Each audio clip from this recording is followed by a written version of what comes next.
সম্মানিত দর্শক, দেশ এবং দেশের বাইরে থেকে আপনারা আমাদের যাদেরকে দেখছেন আপনাদের সবাইকে জানাচ্ছি প্রাণঢালা শুভেচ্ছা অভিনন্দন। আপনাদেরকে ইতিমধ্যে আমি লাইভে জানানোর চেষ্টা করেছিলাম যে আজকে আমরা চট্টগ্রাম ফয়েজ লেক যে বেস ক্যাম্প আছে, বেস ক্যাম্পের একদম প্রায় 100 ফুট উপরে, ইতিমধ্যে একটু পরে আমরা প্রায় 200 থেকে 300 ফুট উপরে আমরা পাহাড়ের উপরে আপনাদেরকে নিয়ে যাব। এখন আমরা যেই জায়গাটায় আসছি আপনারা দেখতে পাচ্ছেন যে এই বেস ক্যাম্পের ভিতরে কী কী আছে এক এক করে আমরা আপনাদেরকে দেখানোর চেষ্টা করব। আশা করি এতক্ষণ পর্যন্ত আপনারা আমাদের সাথেই থাকবেন। আর হ্যাঁ, যদি আমাদের সাথেই থাকেন তাহলে আপনারা বাসা থেকে বাংলাদেশের যে প্রান্ত অথবা বিশ্বের যে প্রান্ত থেকে আপনারা দেখছেন না কেন, আপনারা আসার পূর্বেই অবগত হতে পারবেন এই বেস ক্যাম্পের কোন জায়গায়, পাহাড়ের কোন পর্বে কী আছে। এটা আমরা আপনাদেরকে দেখানোর চেষ্টা করছি, আমাদের সাথেই থাকুন।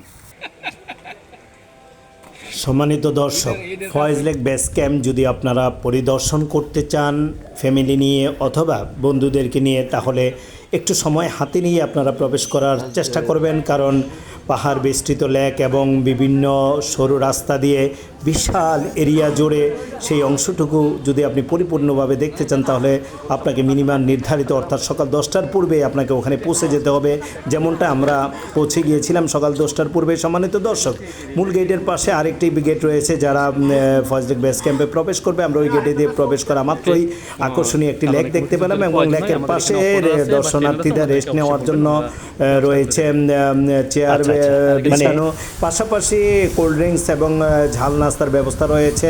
নির্ধারিত মূল্যে ক্রয় করে তারপরে সেখান থেকে নাস্তা খাওয়া যাবে।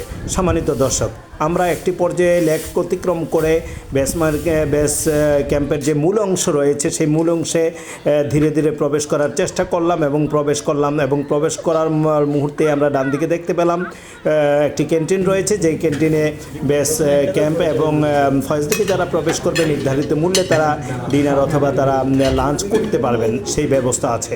সম্মানিত দর্শক, তারপর আমরা এই সরু রাস্তা দিয়ে অনেক উপরে প্রায় 1 থেকে 150 ফুট উপরে আমরা চলে গেলাম। আরও পাহাড়ের উপরে যাওয়ার পরে যে সকল দোলনা, তারপরে অর্থাৎ যে সকল গেমসগুলো সেখানে আমরা দেখতে পেলাম, সেই গেমসগুলো আমি ইতিমধ্যে আপনাদেরকে লাইভে দেখানোর চেষ্টা করেছি। আশা করি আপনারা যারা আমাদের এই চ্যানেলের সাথে ছিলেন তারা আপনারা সেই দোলনা বা সেই গেমসগুলো আপনারা দেখতে পেয়েছেন। সম্মানিত দর্শক, আমরা আমাদের সাথেই যদি থাকেন তাহলে পরবর্তী পর্বগুলো আমরা আপনাদেরকে এক এক করে দেখানোর চেষ্টা করব, যে ওখানে আমরা এই পর্বে যতটুকু দেখাইলাম তার পূর্বের পর্বে যতটুকু দেখাইলাম, বাকি যে অংশটুকু রয়েছে সেই অংশটুকুও আমাদের সাথে থাকলে আপনারা দেখতে পারবেন। এবং ওখানে যারা দায়িত্ব রয়েছেন তাদের মধ্যে একজন ভ্যানগার্ড হিসাবে দায়িত্ব পালন করবেন, যিনি আপনাদেরকে ওই অংশটুকু কিভাবে আপনারা পরিদর্শন করবেন, কী কী নিয়মকানুন রয়েছে সেই নিয়মকানুনগুলো কিভাবে পালন করতে হবে, তারা সেখান থেকে আপনাদেরকে সর্বাত্মক সহযোগিতা করবেন।